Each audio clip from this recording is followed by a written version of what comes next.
বেঈমানরা শুধু সম্পর্ক ভাঙে না, ভাঙে বিশ্বাসের ভিত। তাদের কাজের মধ্যে কোনো অনুশোচনা থাকে না, থাকে শুধু প্রতিশোধের নেশা। তারা এটাও জানে কিভাবে হাসি মুখ রেখে পিঠে ছুরি বসাতে হয়। কিন্তু সময় সব দেখে, সব মনে রাখে। আজ তারা যতই চালাক হোক, সময় ঠিক তার মুখোশটা খুলে দেবেই। বেঈমানরা ক্ষণস্থায়ী, কিন্তু যাদের অন্তর সৎ, তারাই শেষ পর্যন্ত জেতে।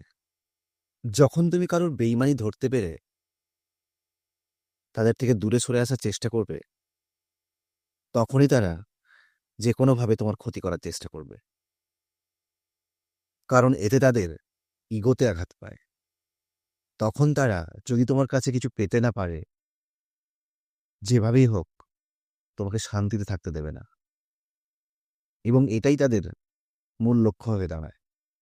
এবং এই সব চিন্তাভাবনা একটা মানসিক অসুস্থতা ছাড়া অন্য কিছু বলে আমার মনে হয় না।